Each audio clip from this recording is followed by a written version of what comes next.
सतगुरु नानक देव जी ने कहा था, जो जपजी साहिब का पाठ करेगा।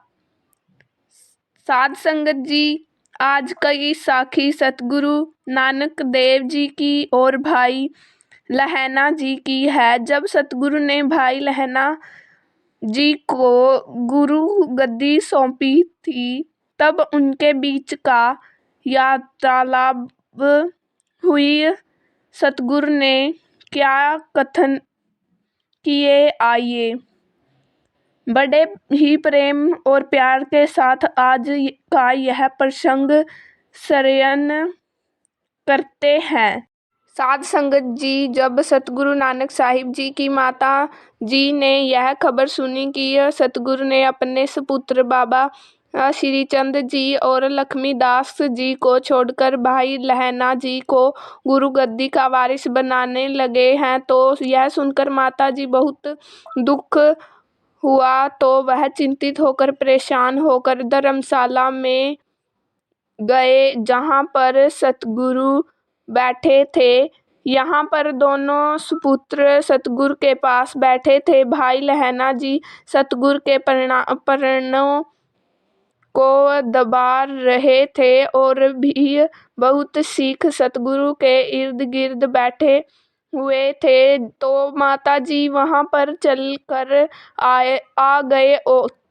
तो जब वह वहां पर पहुंच गए तो गुरुजी के पास बैठकर उन्होंने कहा कि श्रीचंद के पिता आपने क्यों उल्टी बात मन में धारण कर ली है, वह रीति करें जो जग में परम शोभित है। और कहने लगे कि आपके पुत्र हर तरह से लायक हैं, लेकिन आप उनसे प्यार नहीं करते। इस संसार में जिनकी वजह से वंश आगे बढ़ता है, इस संसार में जिसकी वजह से वंश आगे बढ़ता है, उनकी वजह से ही हर जगह श्रेष्ठ यश होता है, जिनकी वजह से नाम प्रगट होता है। मनुष्य की कुल जग में शोभा होती है, लेकिन आपने गुणवान पुत्रों को त्याग दिया है और अपने सेवक से आप बहुत प्यार करते हो। आप अपनी निजी शक्ति अपने पुत्रों को छोड़कर उस सेवक को देना चाहते हो, तो इस तरह आप जग में अपने पुत्रों से बढ़कर अपने सेवक को गद्दी देते हैं। पहले भी इस संसार में बहुत अवतार हुए हैं, लेकिन किसी भी ने भी ऐसी मत धारण नहीं की है कि पुत्रों से भी बढ़कर दास हो जाएंगे और आप अपनी गुरु गद्दी ही उसको देगा। लेकिन यह बात अच्छी नहीं।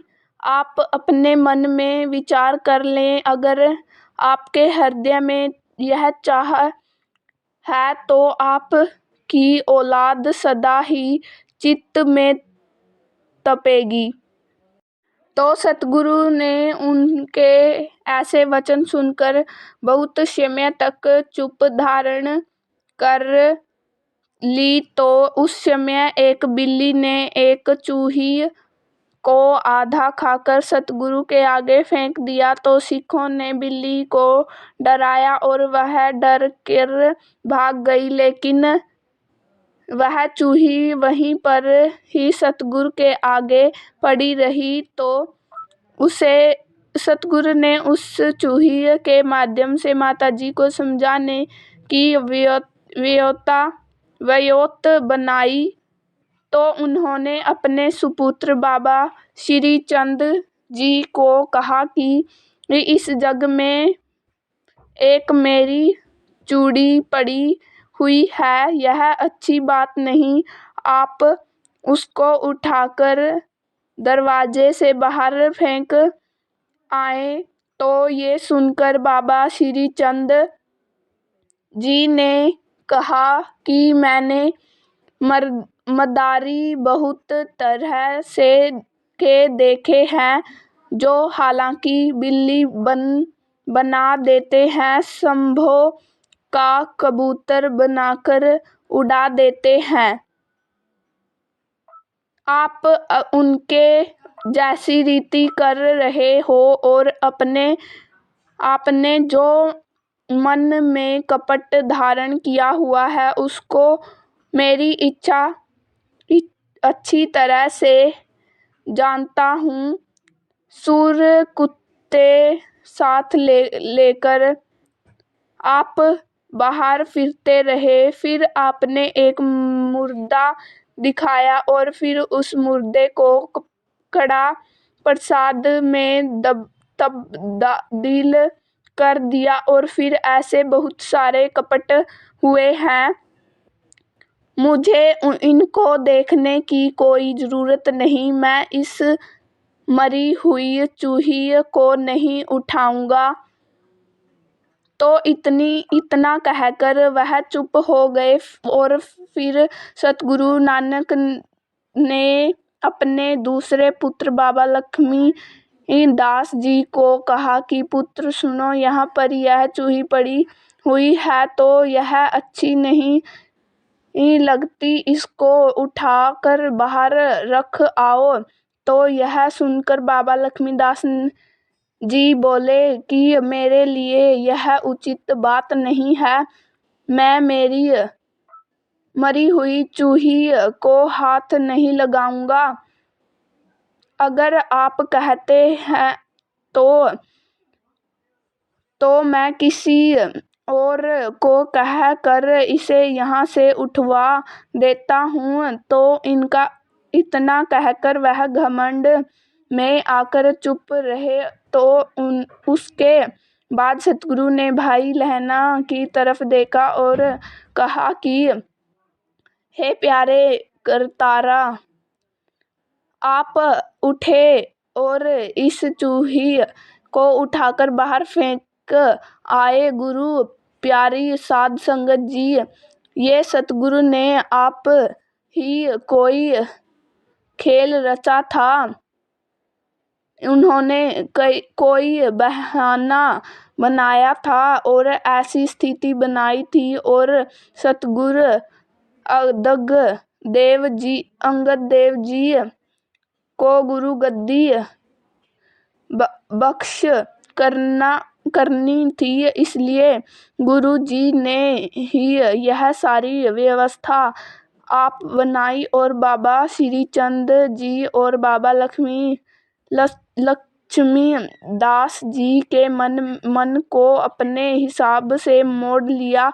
तो जब सतगुरु ने भाई लहना जी को चूही को उठाकर बाहर फेंकने के लिए कहा तो भाई लहना जी तुरंत उठे और उसको उठाकर दूर कहीं जाकर उसको फेंक आए। उस समय सतगुरु माता जी से बोले कि देखो, अपने मन में विचार करो, अपने पुत्रों को पराया पुत्र जानो, यह कभी भी आज्ञा नहीं मानते हैं, लेकिन भाई लहना जी सदा ही आज्ञा में रहते हैं। यहाँ पर किसी के हाथ में कुछ भी नहीं है, सब कुछ करतार के अधीन है। जिस पर उसकी कृपा दृष्टि होती है वही सब कुछ हासिल करता है। इस धरती पर जहाँ पर नीचा स्थान होता है, पानी उसी तरफ जाता है और जाकर बड़ी मात्रा में टिक जाता है, और यहाँ पर बड़ा ऊंचा स्थान होता है, वहाँ पर एक बूंद भी नहीं ठहरती। तो सतगुरु जी ने वचन सुनकर और अपनी आंखों से देख कर माता जी अपने घर चले गए। तो उसके बाद कुछ और दिन बीते और सतगुरु ने परखने की एक और विधि बनाई। साध संगत जी संसार सागर को तारने के लिए जहाज रूपी गुरुजी अपनी मौज में सोए हुए थे और दोनों पुत्र सतगुरु के पास ही थे। तो सतगुरु ने बाबा श्रीचंद जी को अपने पास बुलाया तो कि पुत्र चादरों को धुलने के लिए सरोवर के पास लेकर जाए और उसको सूखा कर तुरंत मेरे पास लेकर आए। तो ये सुनकर बाबा श्रीचंद ने कहा कि हम थके हुए हैं और हम आराम करना चाहते हैं। हमारे हाथ पानी में पड़ने से ठहरते हैं। जब दिन होगा तो नौकर इसको ले आएंगे। हमसे यह काम नहीं होता। और उसके बाद जब सतगुरु ने अपने छोटे पुत्र श्री लक्ष्मीदास जी को कहा तो उन्होंने भी ऐसा ही उत्तर दिया। तो उसके बाद जब सतगुरु ने भाई लहना जी को कहा कि पुरखा जा हमारी चादर धुल कर ले आ, तो बड़े भागों वाले भाई लहना जी सतगुरु की आज्ञा पाकर सरोवर पर जाकर चादर धुलने लगे। तो जब भाई लहना जी सरोवर पर गए थे तब रात थी और जब भाई लहना जी ने चादर धुलनी शुरू की तो तुरंत ही दिन हो गया और धूप निकल गई। तो ये देखकर मन में बहुत हैरान हुए।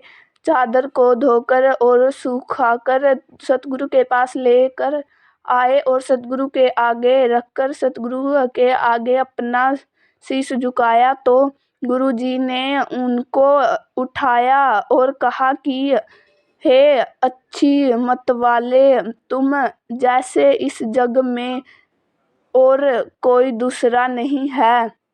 कितनी रात पड़ी हुई थी तब जब भी तुमने चादर धुली। तो यह सुन कर भाई लहना जी ने कहा कि आप अपनी गति खुद ही जानते हैं। तो यह सुनकर सतगुरु ने कहा कि जिसके भागों में जो चीज होती है वही उसको मिलती है। उसके बिना किसी को कुछ नहीं मिल सकता। भले ही वह करोड़ों यत्न कर ले तो। और परीक्षा लेने की सतगुरु के मन में चाह थी। तो एक दिन सतगुरु सिखों के बीच बैठे थे और सतगुरु के दोनों पुत्र भी वहीं पर मौजूद थे। और उस समय माता जी भी पास ही मौजूद थे। तो सतगुरु ने एक बर्तन लिया और साथ ही में कीचड़ पड़ा हुआ था। तो सतगुरु ने उस बर्तन को उस कीचड़ में फेंक दिया और फिर बाबा श्रीचंद जी को आज्ञा की कि पुत्र बर्तन कीचड़ में गिरा पड़ा हुआ है,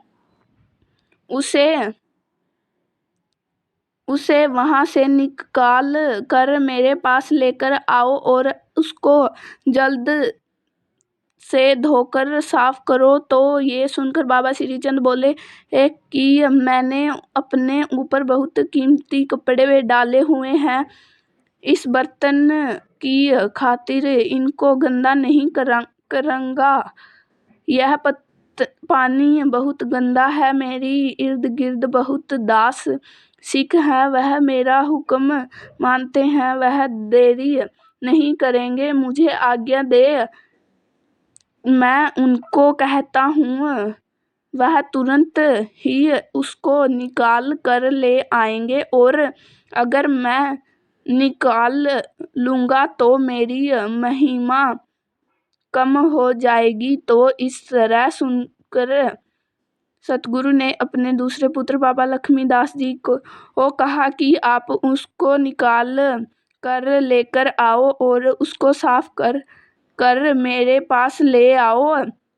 तो यह सुनकर बाबा लक्ष्मी दास जी ने कहा कि पिताजी, आप बहुत समझदार हैं, लेकिन यह काम आप हमसे करवा रहे हैं। सभी लोगों में आप हमारा सम्मान कम कर रहे हैं। आपका इस तरह का